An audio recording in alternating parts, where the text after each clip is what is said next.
Good morning, everybody. My name is Jared O'Leary. I've been drumming since 1998. I still got plenty of stuff to work on. Today, I'm going to be working on roll timing. Got several exercises that actually can help out with that.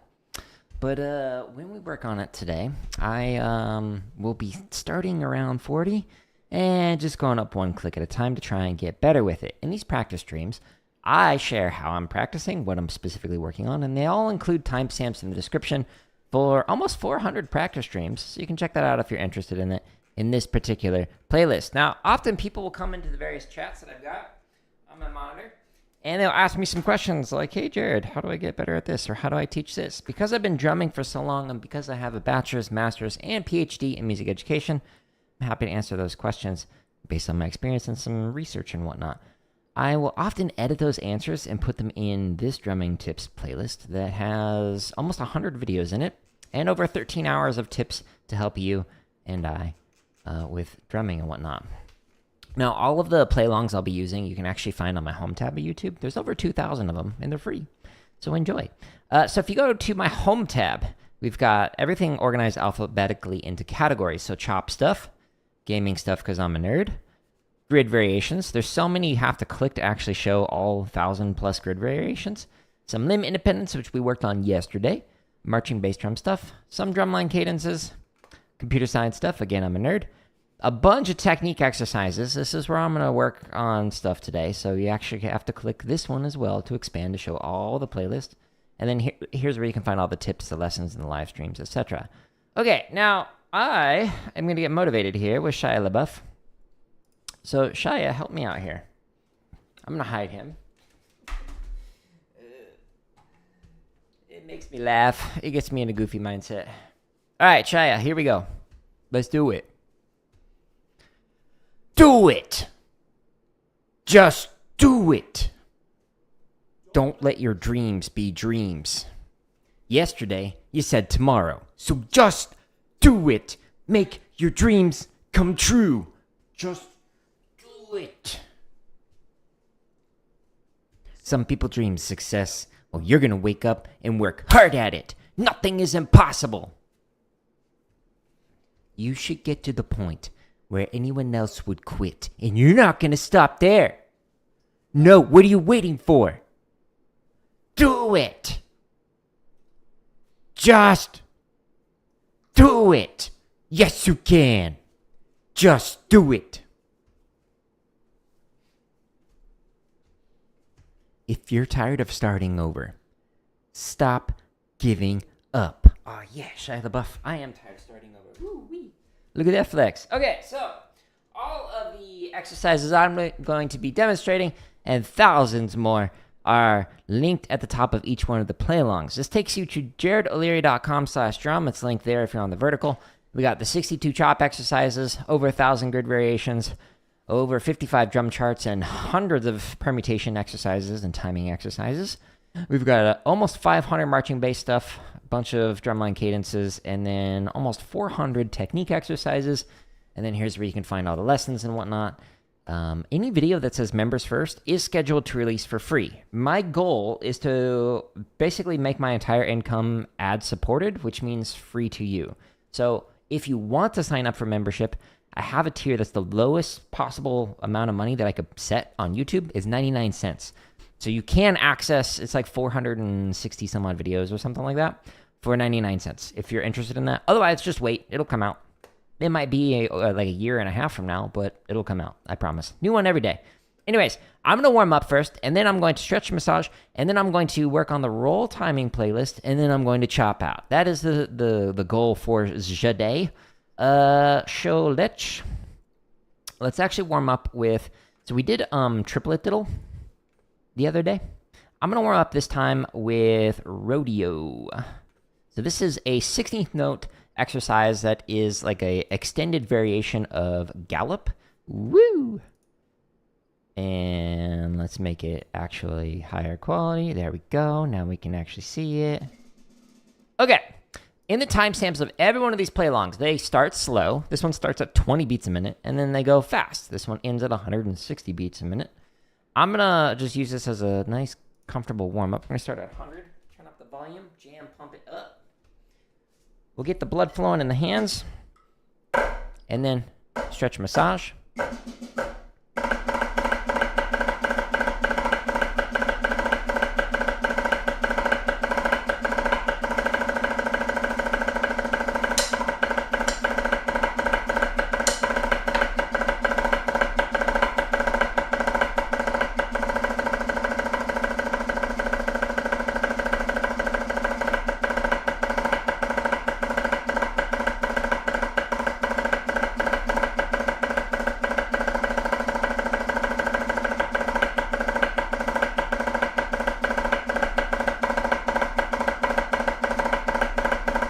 Okay, so we'll play this a few times, stretch and massage, and then we'll work on roll timing.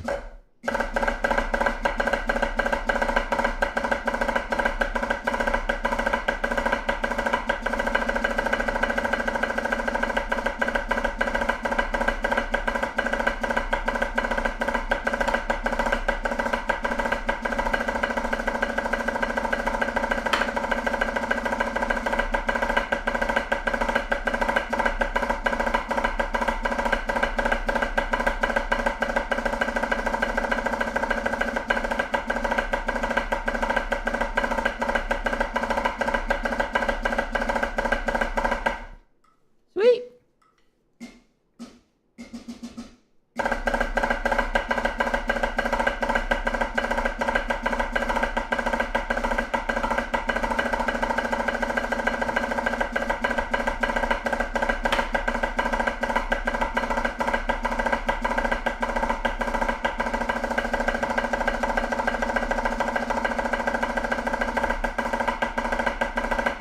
Good morning, Tyler. How are you doing?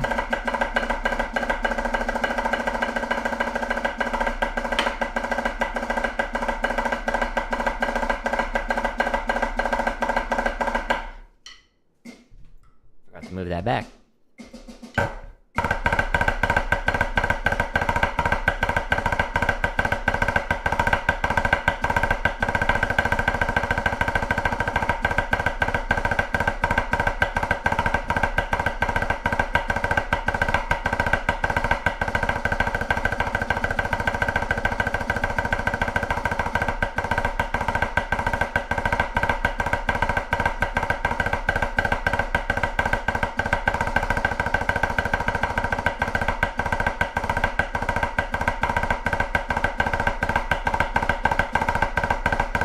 Do I know what time it is? I do, actually. It's time to stretch and massage. Transition. I'm stretching the side of the forearm. This forearm looks like fire. You're probably going to learn it later? Yeah. Well, it's underneath the technique section. Click on the header if you stay on the YouTube home tab. And then it'll expand to show all the playlists. But it's the very last playlist in the 16th note diddle exercises. And it's called Rodeo. Oven reheatable corn dog time. I wouldn't have guessed that. So that stretch I just did, stretch to the side of the forearms. Now I'm going to stretch the underside of the forearms. So you could do it like this. You could do 2 fingers and then 2 fingers. Or you could do it on the wall. The lower you go, the deeper the stretch. I'm going to do it that way. Oh, yeah.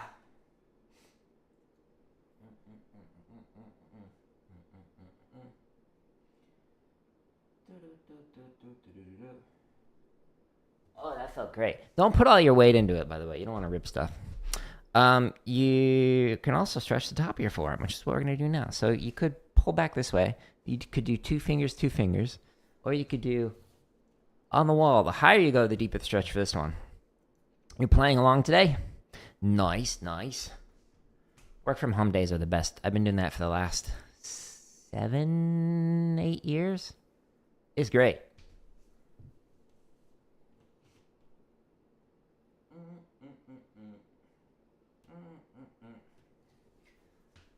After, now I'm stretching the fingers. After working in the classroom for as long as I did, where, every minute of your day is planned, it's just so nice to be able to,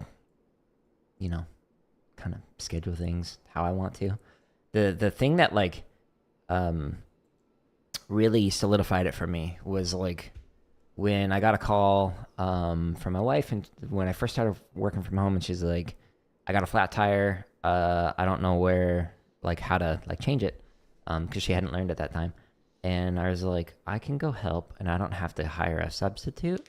I don't have to create lesson plans for the substitute. I don't have to ask for permission from my principal. I can just go. It was great.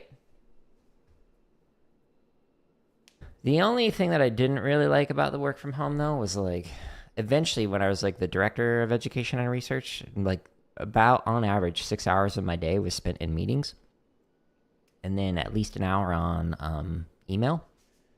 And, they didn't really leave you time for much else. So I was like sitting a lot. So what I ended up doing was have like a treadmill that I mounted a monitor above it, and then just had like a tenor stand, actually, or a tenor pad over the the arms of the treadmill, and I set the tenor pad on there, and then use my laptop so I could like have meetings with like the camera on top of the monitor. And I made it so I was just walk at a comfortable pace while attending 6 hours of meetings every day. I got my steps in, that's for sure. It's much nicer for work-life balance. Yeah, I mean, one of the schools that I taught at, it had a before-school band that I was teaching, and that started at 7 a.m., which I was used to like drumline previously starting at 6 a.m., so I was like, that's fine. But the problem was it was a minimum of an hour drive, because it was like all the way an hour away. And that was with no traffic. It was an hour away. So the amount of time that I saved just from like not driving 2 hours a day, I think it was great. Getting back that 10 hours a week. Wonderful. 10 out of 10. Then I could actually like focus on other things, like working out, or learning another language, or doing cartwheels, whatever.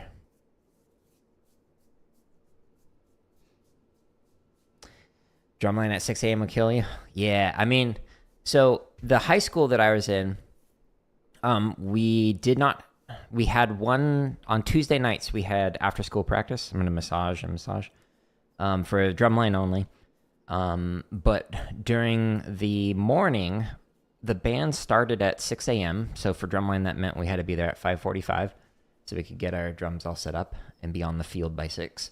And then we weren't allowed to play until 7 o'clock because of like noise ordinance laws or whatever in the area. And so at 7 o'clock, we just like tap off and play 7 rim shots like right at 7 o'clock. And then like the rest of the band knew, okay, we can start playing. But yeah, I'm sure it annoyed everybody who, lived right up backing up to the field that we were in. But I graduated from that school, and then I taught there. I was the caption head for 5 years after that. So that 6 a.m. like rehearsal time was just like, okay, this is easy. Like I've been doing it by the time I finished 9 years straight. Like, all right. But then when I became caption head at a different school, they only had after school rehearsals that were outside of the school hours. And so we'd show up, what was it, like 3 o'clock or whatever? The drumline, we'd show up early for rehearsal, and then we'd go until 8 or 9, I forget. It was a while ago. And I was like, okay, this is a lot better for the students. Because like there's actually a lot of research that shows that teenagers in particular have like a circadian rhythm where they're like not really awake until like 10 o'clock and beyond. So they're, just much more focused. You had high school honor band.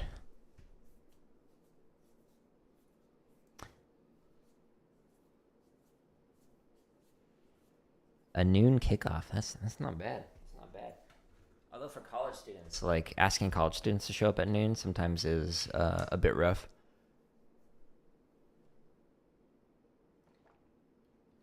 There was a class that I had that was like a 7:30 class during my undergrad, and like half the students would show up late because they couldn't do it. I taught one of the classes that I taught was a 10:30 a.m. Class for undergrads and graduate students, and they I had a very strict, like, if you are a moment late, like, you will get docked points for participation for the day, like 30% or whatever.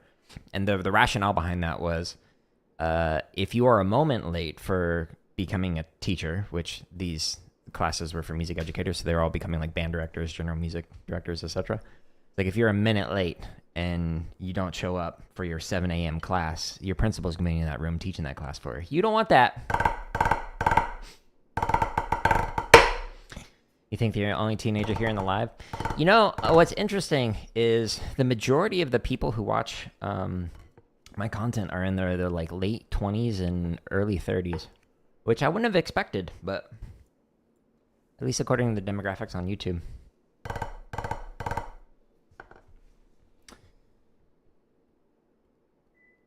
"5:30 a.m. tap off."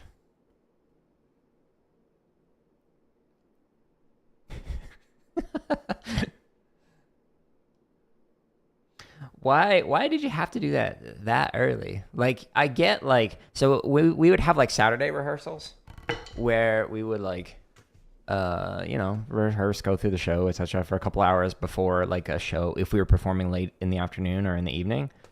But yeah, I don't know if that's necessary.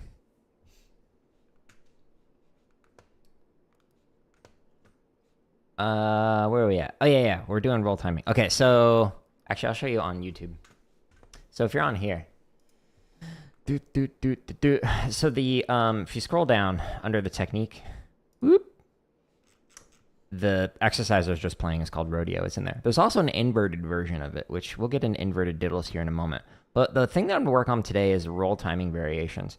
The roll timing variations, I've actually added in some new roll interpretation exercises. I did this 10 days ago, it looks like. So these exercises are actually really interesting.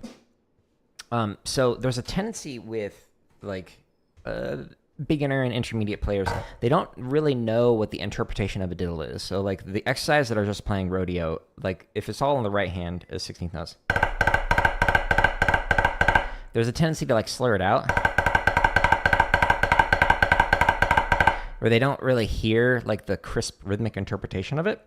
But there's also a tendency to sometimes like crush things, especially like on the left hand. So like the left hand will come in late. So this exercise actually has you do that intentionally. So first it slurs out the right hand diddles, then you play normal right hand diddles, then it rushes the right hand diddles, and then it plays the normal right hand diddles. And then it does the same thing for the left. So when you're playing,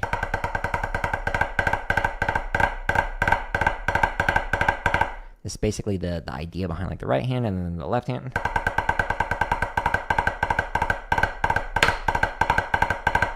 But obviously for 4 counts for each of these. So it looks weird, but if you actually like listen to it and play along to it, then it makes sense. So this one is currently members first, but it's scheduled to release, I think, a year from now. You know, we got a lot of content, so it'll eventually come out. But today we're going to work on roll timing, this one, still in the same playlist. So this exercise does normal rolls, so triplet roll right here on measure 2, triplet, so triplet, triplet, triplet, triplet. Okay, cool. But then it does an inverted version of a roll. So you start with a single right hand note, boop, and then you do left, left, right, right, left, left. So you just do a roll. So it's called an inverted roll. So you're actually putting the second note on the triplet partial. So it's the second note of a diddle. So this makes it so that you can work on the timing and the placement of the second note, because you're playing, you're feeling that second note lining up with the triplets. So this exercise does 4-2-1 of it, where it does normal roll, inverted, normal, inverted, normal, inverted, and then it does an extension where it goes a normal triplet roll into an inverted roll. So it should sound just like straight 6 tuplets. And all you're doing is just changing the sticking by having a single right hand, and then you go back into the roll again, ending with a double right at the end. Okay? It's weird, but it's a great exercise to work on the timing of your rolls. Would do this with the high schools that I taught at, this exact exercise as a line. It's highly recommended. We're going to start at 40. We're going slow. and really working on that. 6 a.m. rehearsal starts, 7:30 a.m. high school arrival.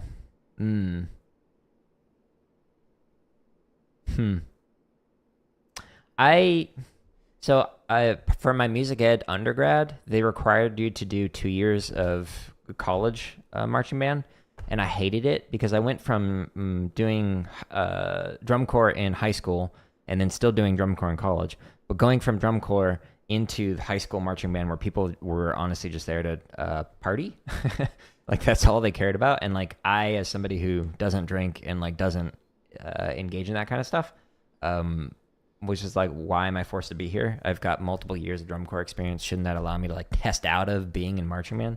But I was forced to be in it. But yeah, it kind of had a similar thing on Saturdays, but then the drumline also had additional rehearsals that we had to do in the evenings. But it was, I don't know, not fun for a variety of reasons. One, because like the party scene, but then two, the instructor, I've already mentioned this in the past, was I had to go on anti-anxiety medication because he was just literally abusive to the rest of the drumline. It was rough. Not a good experience, but I learned what not to do as an instructor. Woo! Nice and slow.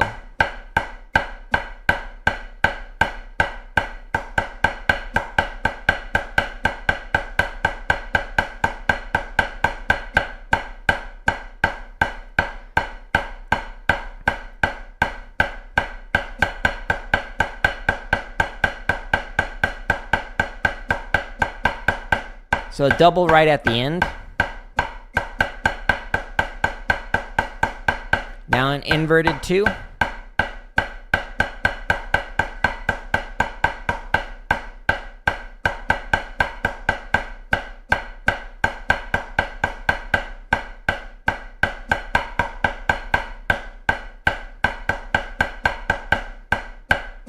So I'm trying to keep this upward motion, let everything rebound back up. Especially for the second note.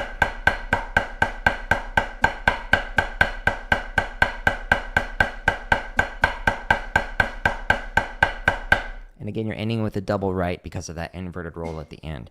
It's weird, but if you try like some of the triplet diddle variations or whatever with inverted diddles, it makes sense. And you get used to it. And they are play-alongs for that if you want to work on it.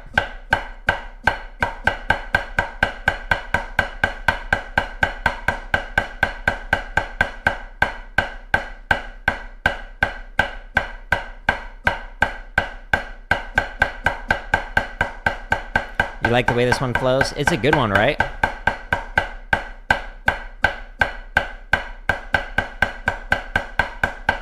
It really helps students feel that second note of the diddle.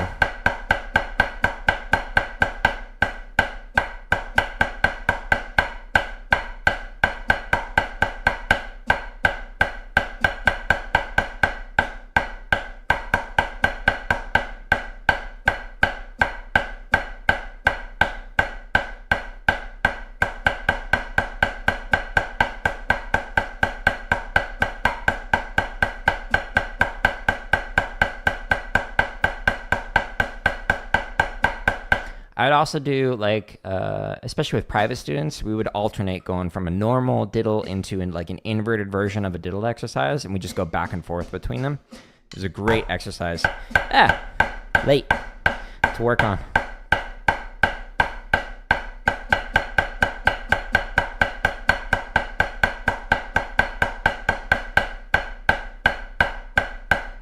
What's funny is like some people are like, inverted diddles aren't a thing. No, you just haven't learned them.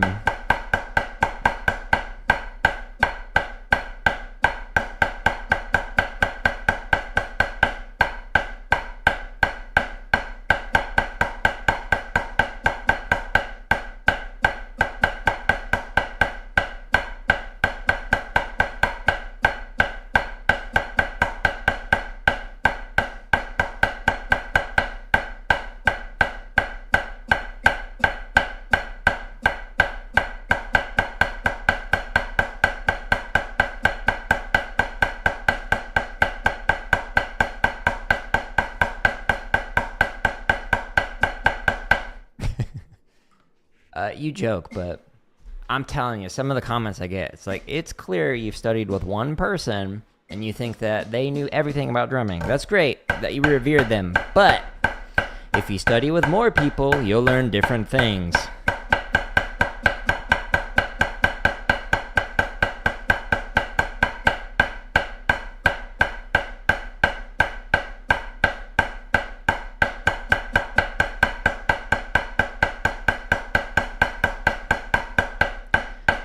A lot of them, I think, are drum kit players.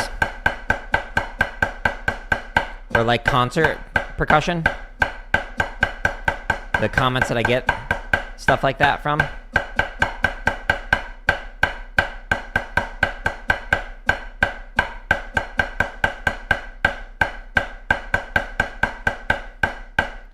Or they just like misunderstand what I'm like explaining or demonstrating. They'll be like, it's just a putida. No.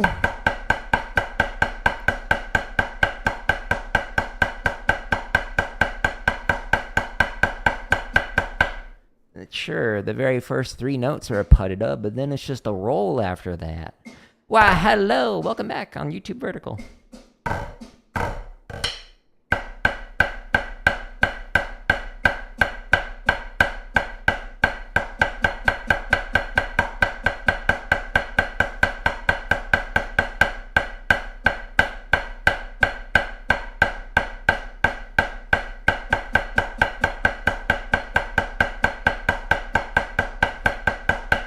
Even like old Blue Devils like solos had like breaks, a ton of like inverted diddles.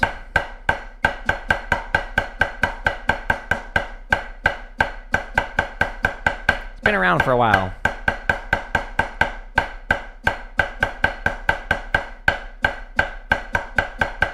Like I learned about inverted diddles over 20 years ago.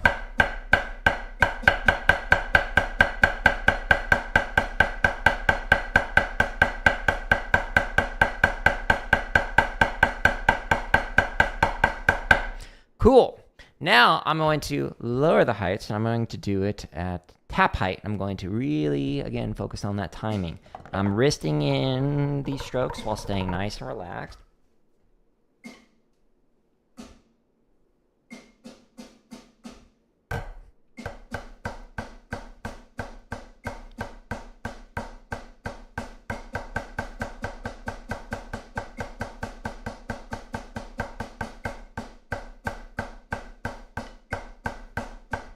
It's important to practice roll exercises, stick control at different volumes,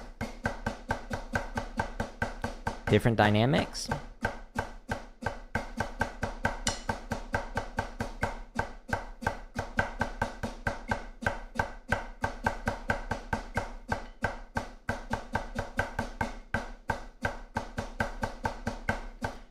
Kind of surprises me how infrequently people will practice at lower volumes and then they wonder why their taps are inconsistent. It's just a numbers game. The more time you spend on something, the better you'll get. The less time you spend on it, the worse it'll be. So focus on the taps.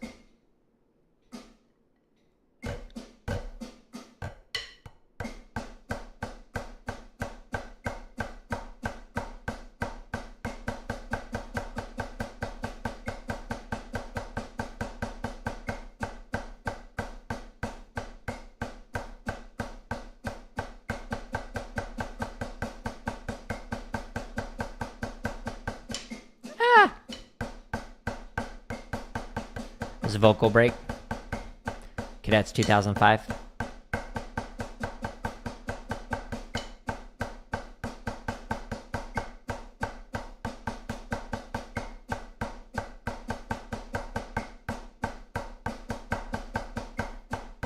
Yeah, it feels so deliberate when you play this exercise low. Like you really gotta control it with the wrist.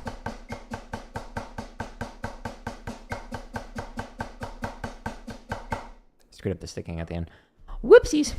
But yeah, that low wrist control you can't really get if you're playing with like a finger technique. It's just not gonna happen. Like I would frequently like, hey, fellow snare drummer, let's play this at like 3 inches for the accents. And if they're using a finger-based technique, it's just like super difficult to do. But if you're wristing most of it, then you can have the control over the low volumes.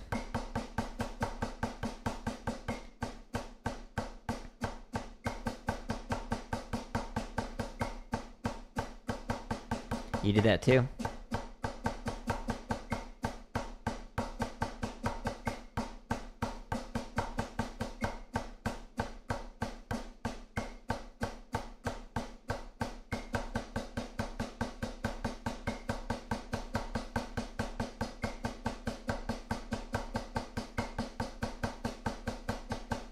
Okay, so now I'm going to do it at 6. I'm just going to raise it up a little bit. And again, just really feeling that motion. Slightly late. So sorry. Slightly early on that first right-hand diddle.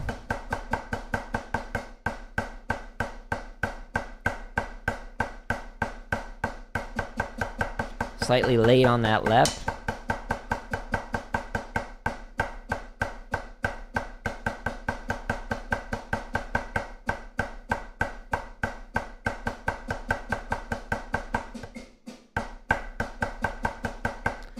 Brain fart.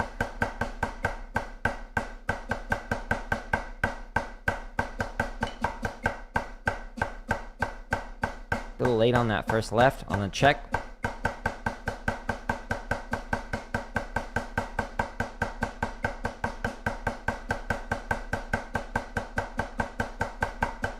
And this is all stuff that like you wouldn't hear if you're just practicing with a Met, but because you play along with the play along, you can work on listening in, and the play along is not going to mess up the interpretation.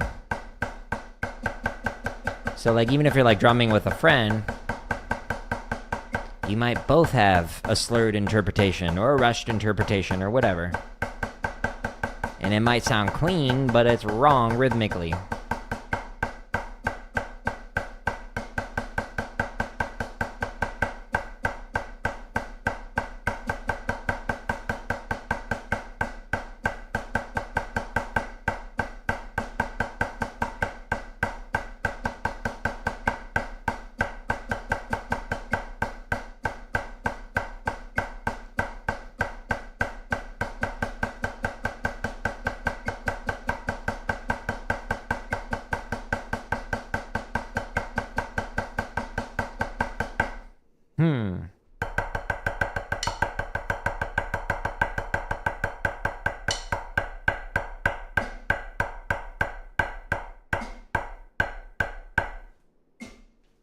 My left thumb is not the same as the right. Still at 6 for me. You do you.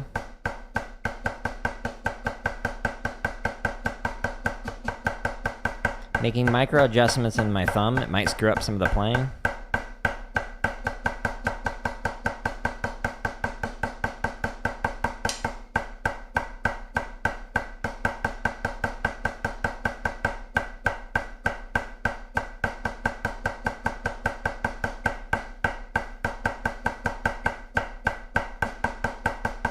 Rush.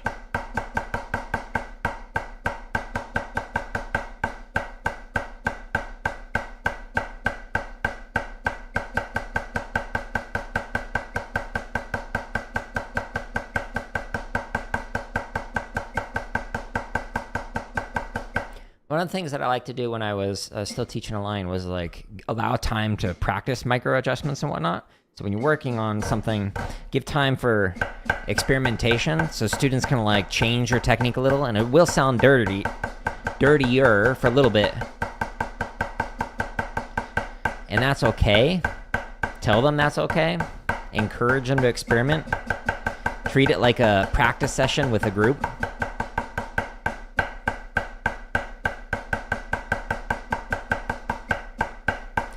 Your waffle. Welcome, waffle.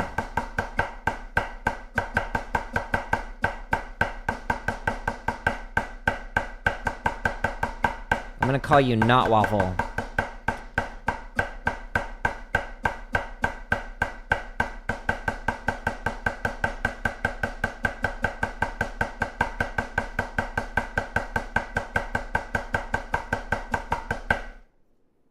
I know, Waffle, I told you this before, but I'll just say it again because I think it's funny. But you know when like you're doing like roll, like as a teacher, like with the classroom, like for the first time, and you're like, hey, if you have a name that's different than like what's on your list, like if it says like Christopher James and you just prefer to go by Chris, cool, just let me know.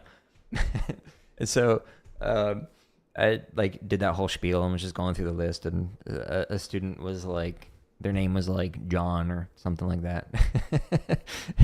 And they're like, but I go by Waffles. And I was like, okay, Waffles it is. So I wrote it down, and they just meant it as a joke. They didn't think I was actually going to do it. So for the rest of the time that I knew them, for like the remaining 3 years that I taught at that school, they were Waffles.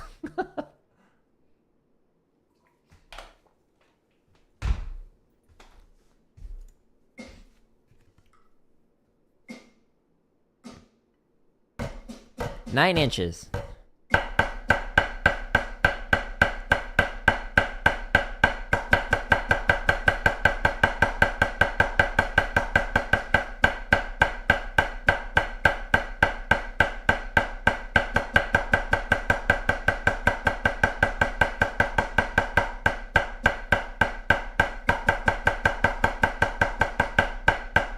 How are you number 2 now?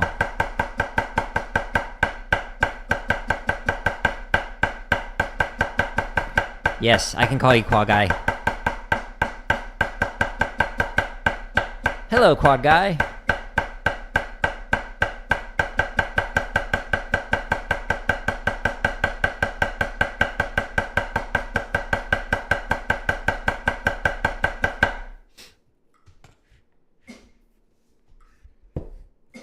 This is making me think about politics. I'm resisting the urge to talk about it. I will not give in. Politics free zone.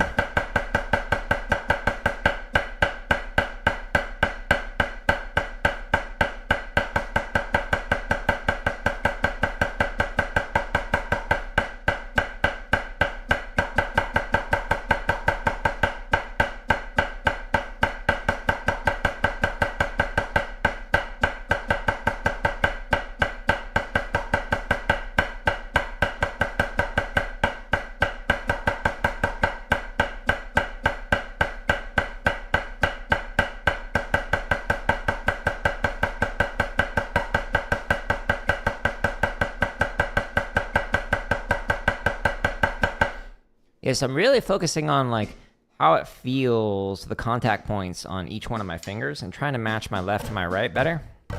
We'll go full height.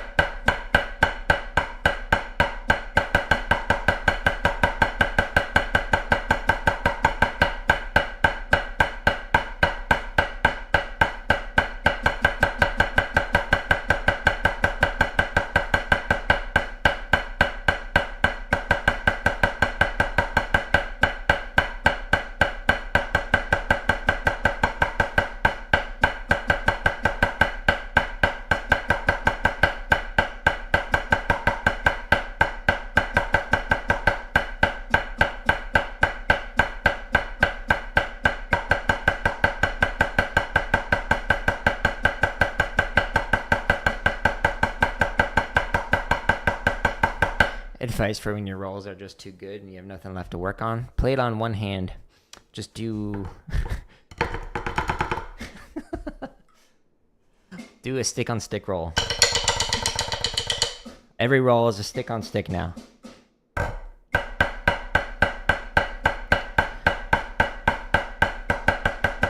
That'd be like new game plus of drumming.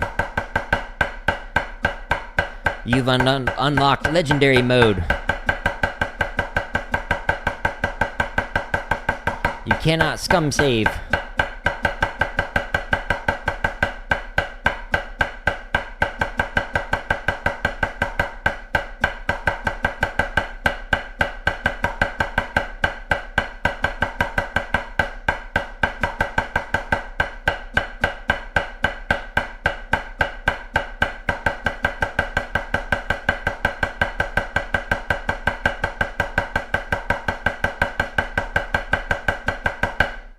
Cool. Now what I'm going to do is I'm going to start speeding up a few clicks at a time. Actually, let's go by tens.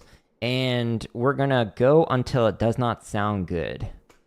And then that'll give us some data for some things that we could work on in the future streams.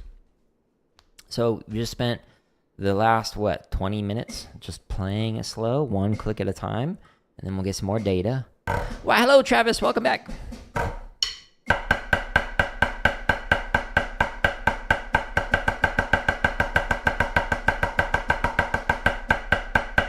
What's the purpose of the extension? When you play an inverted roll right after a normal roll, I don't want to hear a change in the sound quality. So it should be basically the same rhythm, just changing the sticking. So there's a tendency to have a gap there. So so on that last part, there's a tendency to have a little bit of a break there, and then there's also a tendency to kind of like pulse it. And so when you have a roll, a normal roll right into an inverted roll, without a check in between, then it just allows for an immediate juxtaposition between a normal and an inverted roll. So that's the point of the extension, is just kind of like a sound check, if you will, to like, hey, let's make sure this is good. Could also put it like at the beginning of the exercise, but I wanted to start with a 4-2-1 and then just end with just like a nice, even everything. That's the theory behind it, at least. Good question, though.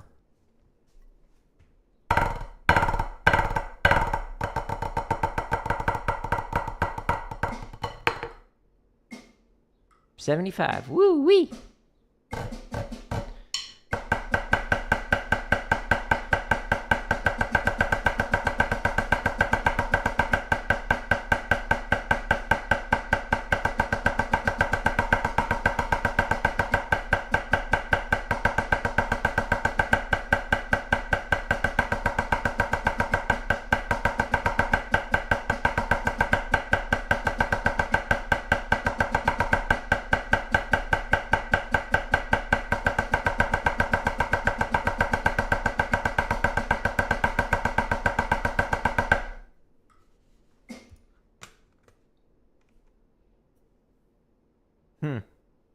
Yeah, that sounds like a good exercise. I like that. Should make a play along like that. Giving me more ideas, as if I don't have enough play alongs already. I've got so many more like things to create. So I'm getting like close to the end of like the grid variations that I've got. So like we're on 2 accents and getting into some of the wackier stuff for it. But the next like really big thing that I'm going to start creating is sight reading material. So stay tuned. You'll see. It's based off of some like research on how elementary students learn to read rhythms and notation and whatnot. So we're going to apply those techniques that I used when I taught general music and band to like rhythm reading and whatnot. So stay tuned for that. Played all the grids. What's next? Sight reading is what's next. And then we'll make more grid variations. I don't know.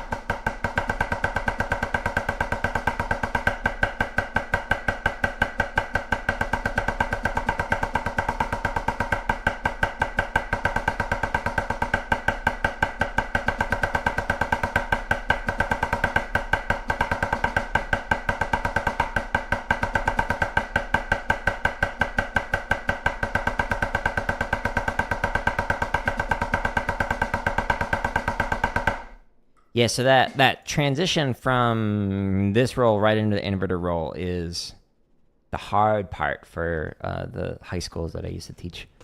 Well, and just students in general. It's difficult. It comes in quick.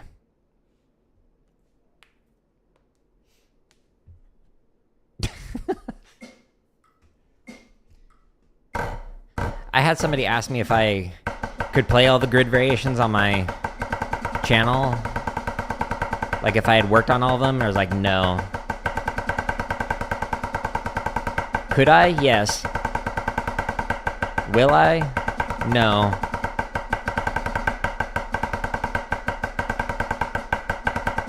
Thank you for the like on YouTube.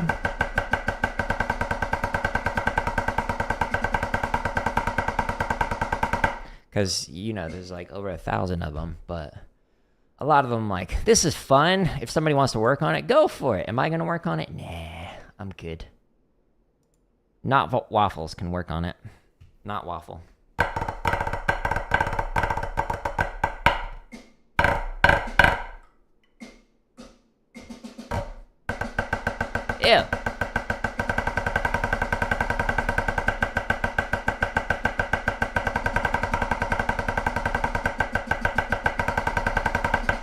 Whoa, whoa, whoa, whoa, whoa. This is unacceptable. Unacceptable. That was a bad rep. Not because of me, it's because of all the people playing along. You guys were just messing me up. Just kidding. It was me.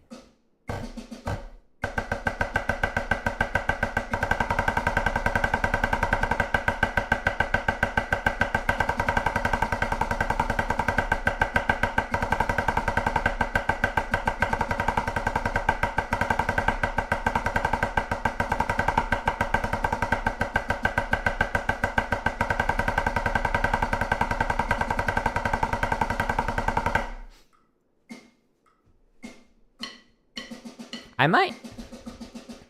So book report backwards, inverse grid, starting on the and count to the rudiment. I am actually almost pretty sure I've got that. It's the book report on 2, 1, 2, 4 accent variation. I'm like 99% sure that does actually exist.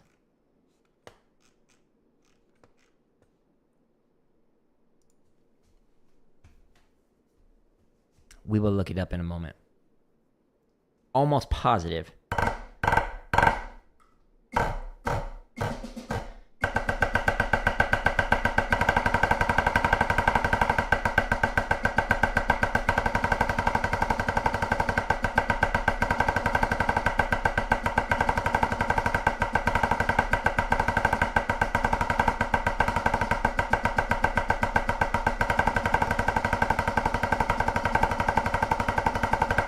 The only thing is that, like, if you are saying inverse, it's not the inverted diddles, but it is backwards. So it's 1, 2, 4 instead of 4, 2, 1, and the accents start on the fourth partial rather than the first partial.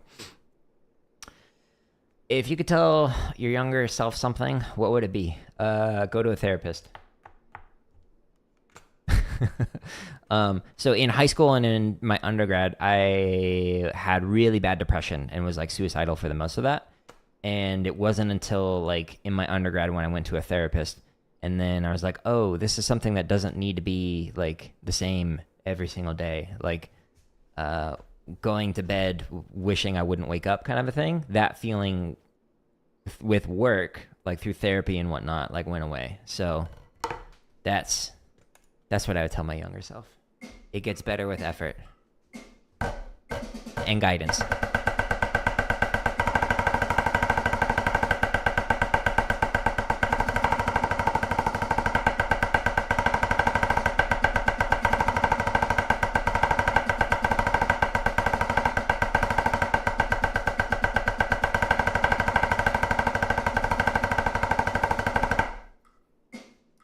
I don't know. Quad guy, what about you? What advice would you give to your younger self or tell your younger self? Is totally there? Book report on... Yeah. Sorry, not on 2, on 3. You're right. The third partial. Yes. Not waffle. What would you tell your younger self? Invest in Bitcoin.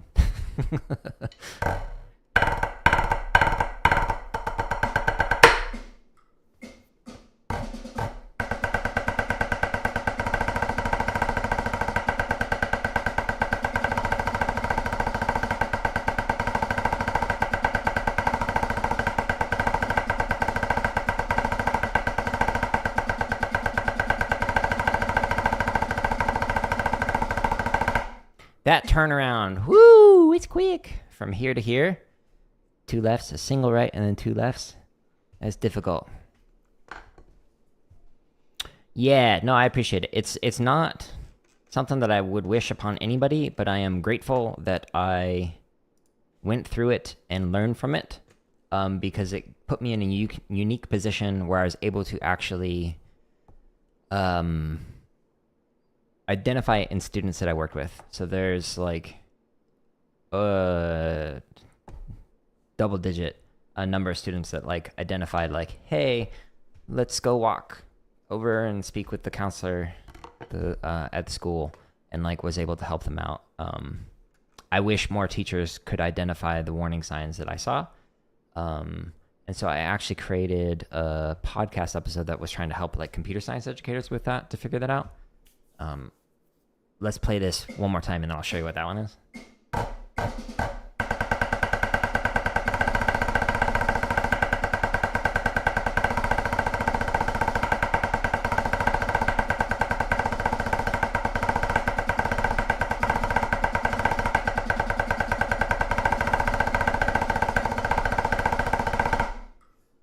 Fun, right?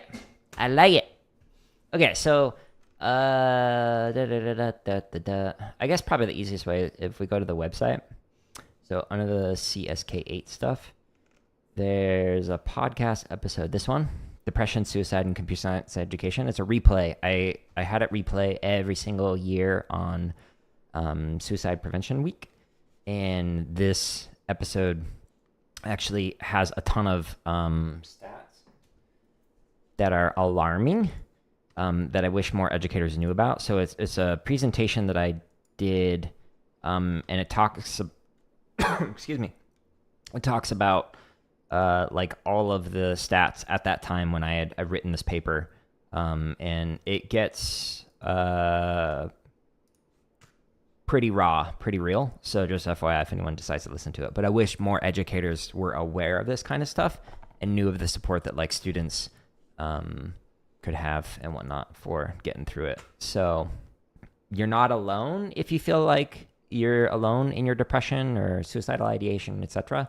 It is actually very common, and like every teacher needs to be aware of those warning signs. So again, I wouldn't wish it upon anyone, but I learned a lot from it and feel like I was able to help people because I had gone through that for as long as I did and was able to see the warning signs.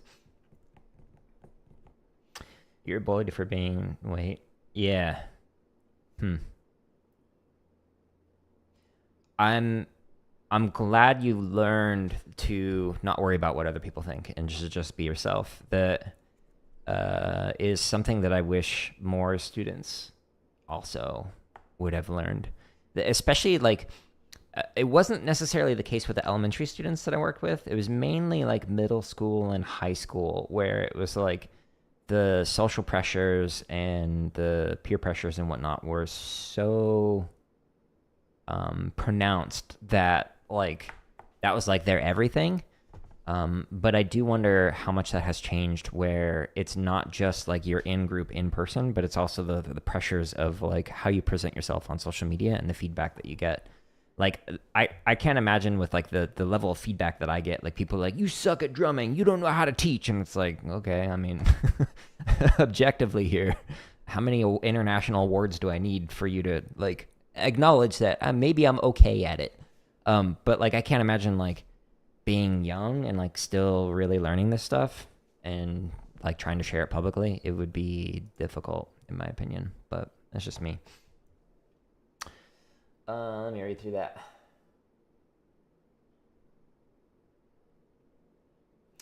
Yeah, that's good. I'm glad you're able to identify that they have anxiety and be able to help them and like contextualize it. Like, it's okay to make a mistake. You also try and get more silly or call a break. Yeah. So I've talked about this a lot, but like for drumming, when you get to the intermediate and advanced level, it's mostly in your head. So it's mostly like mental mistakes. So the mistakes I'm making aren't really mechanical. Like I'm playing something incorrectly. It's mainly like I'm not focused. and I will interpret a rhythm incorrectly, etc. So the same thing for like a lot of high school and above students is anything that you can do when you realize, okay, we're kind of like spiraling, where it's just like snowballing, like one mistake leads to another, which leads to another. If you can just like stop and like, all right, let's just do like a story time. Let's have like a water break. Like, what's something funny that happened this week, etc. Just to kind of like press F5 and just like mentally like reset, and then okay, now let's try and get back into this. One of the things that I also would do was like breathing exercises. So like doing what Pat Sheridan and what's his name? Sam Palafian, who passed, I believe, from cancer many years ago. But they have this thing called Breathing Gym, and so they have like a bunch of exercises that are specifically for like helping wind and brass players like work on their breathing. But they also work for drummers as well, just to like in for 2, out for 10, and vice versa. Just to like help regulate things. So meditation related practicing, like with focusing on your breathing or like belly breaths, that can really help with anxiety that comes with performing, because you're not just breathing from like the upper part of your lungs, but you're actually breathing from the full part of your lungs. Another thing that Andrew Huberman talks about that has worked for me and it has worked for other people, I forget the name of it, but you breathe in and then you breathe in again to expand even more, and then big release. What's it called? Physiological sigh? No. I forget the name of it. Dang it. It's escaping me. But that really helps if you do 2 in, and then a big exhale out. That can help to like work through stresses. So if like you have like a bad rep, like a student has a bad rep, teach them to do that. Like, okay, just and just like let it out. Bigger breaths than that. Then it relaxes your nervous system, like remarkably well, actually. And so I'd recommend doing something like that. Another thing that's more on the goofy side is we would do the set game where 2 people, we would have like a bracket, like a tournament bracket. They'd like face each other, and they would go to set, and they were not allowed to break. And so the first person to smile or to like laugh would lose. And so the rest of the drumline would be around them and like making goofy like sound effects or just like funny faces like right over the person's shoulder and just like things like that. And then it was basically teaching them to work on their attention, to focus more. So when we were in the lot, if like stuff happened over here, they were just focused on a point in space and focused on their playing and not what was going on elsewhere or some of the wacky stuff that would happen. So that's another thing you can do. But anything to just do like a mental reset, even if it's like, hey, let's just like stretch for a minute and let's just like do a quick little, or stretch our calves out or whatever. But just taking a few minutes to do that is super helpful, because if all you do is just like sit there and continue to reinforce the frustration, then things will just continue to spiral out of control. So that's some thoughts that I've got. Let's hit stuff.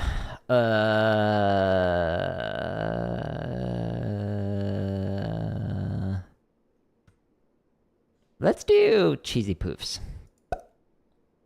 So these exercises, the Cheezy Poof variations, are different than any of the other play-alongs, and Flamus as well, where it doesn't show the entire thing, the entire exercise. And the reason why is because when I reached out to Murray Gussick, who's the composer of Cheezy Poofs and Flamus, he still sells this on Tapspace, both Cheezy Poofs and Flamus. So just FYI, if you see like the full sheet music for that, it is in fact a copyright violation, which they frequently get shared. And I'm not sharing it because, again, I'm super cautious about copyright. But you can hear the entire exercise, so you can practice along to it, even though you don't see it.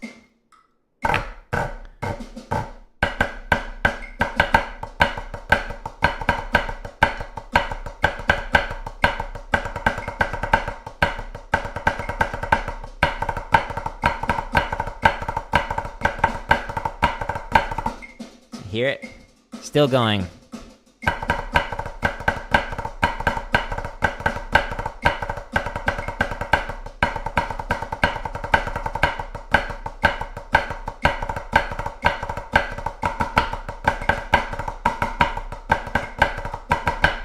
I was leaving out the rim shots just because I don't want to beat up my sticks. 130. Let's go up by 10s. We'll go until my arms burst into flames. Don't worry, I got a sprinkler installed overhead. We'll be safe. It's going to get wet in here, but...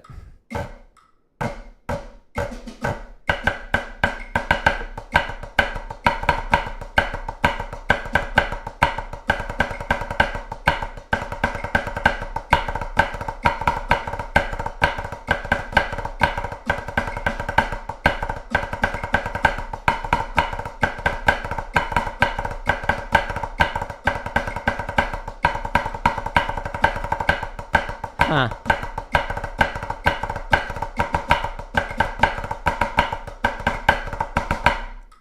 I could slow this one down. I could work on this. Maybe I'll do that for the next technique stream. Interrupts a little bit off. 1 out of 5 stars. Did not play perfectly 24/7.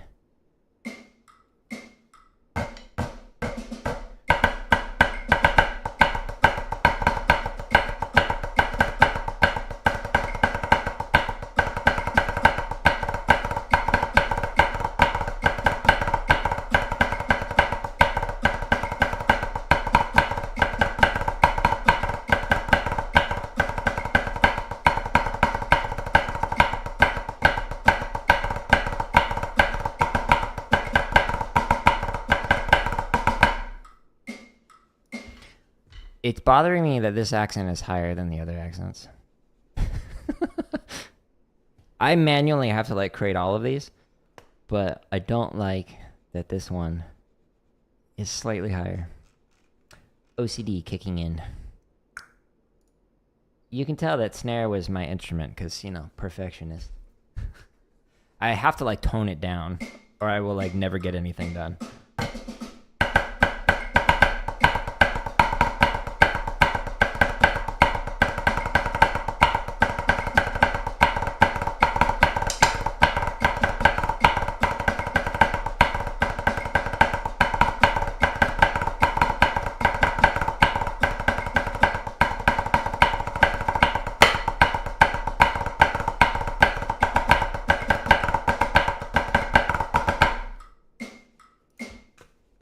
As an example of like the level of perfectionism that I had, before I saw a therapist to actually like work on this stuff and other things, like I spent a week preparing for a lesson during my undergrad. It was a marimba piece I was learning. I spent an entire week working on one measure, a single measure. And the professor was expecting me to learn like a whole page or like a few pages or whatever. And I worked on one measure. And he's like, you didn't practice. I was like, no, I spent several hours on one measure trying to improve this one measure. It didn't believe me. I was like, okay. But therapy helped with that. Time to remake all of it. I honestly have done stuff like that. There was, like, whenever I notice a mistake in here, like a sticking mistake, if, like, somebody, like, calls it out or if, like, it's missing a diddle or something, then I do go back and remake it. And so you'll notice like sometimes there's like a couple of play-alongs that release, like these full like couple hour-long ones. And it's because I went back and fixed an older one. If you're like, wait a minute, that triplet stick control filler exercise released like a year ago. You're right. But there's a mistake on one measure. One measure out of 2 hours. So I fixed it.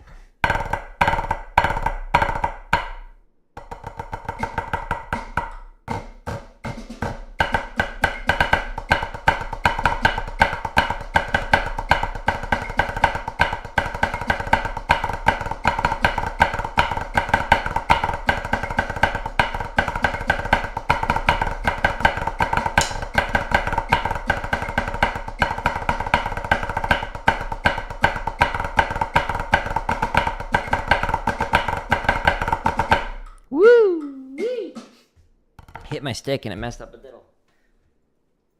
Unfortunate. All right, we're going to attempt it at 170. Is it going to sound good? No.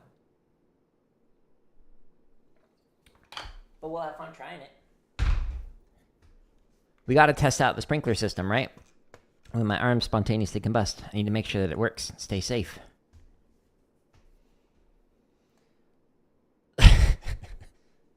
What a saint. Nah.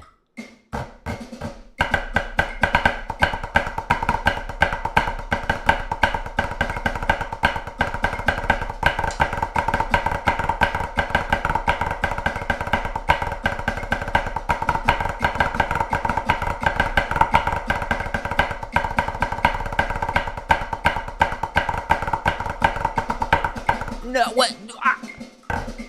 What?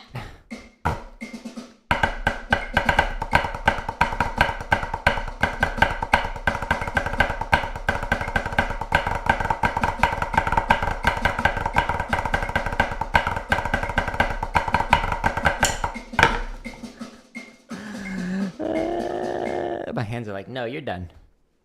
You're done. All right, hands, fine. Be that way. I see how it is. Anyways, again, this is a weird play along because it doesn't show everything, but you can hear everything. So use this as practice. I think on the next technique stream, I'm just going to slow this down to 40. And we're going to work on it. Why is it blocking the letter A? Google, what do you have against the alphabet, huh? Huh? It is your parent company, Google. Come on. Or YouTube, I guess.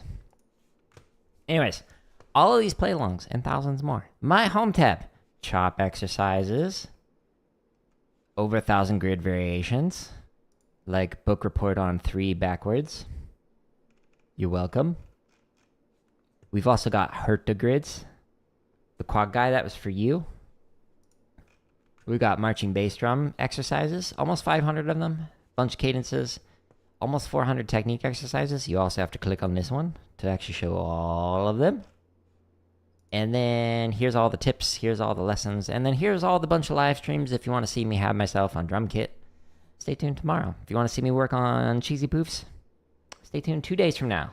That's my informal plan at the moment. I might change it, you know.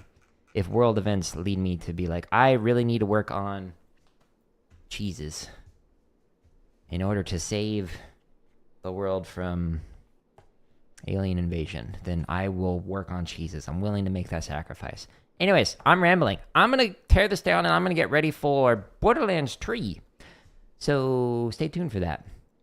I remember, sorry, I got South Park on my brain because I just watched an episode the other day. Somebody on a gaming chat, Glim, was recommending it. It was a funny episode, so thank you, Glim. 10 out of 10. Anyways, I'm rambling. If you enjoy this stuff, share it with somebody else. If you don't enjoy this stuff, why did you watch this stream? Honest question. Anyways, hope you have a good day. Goodbye.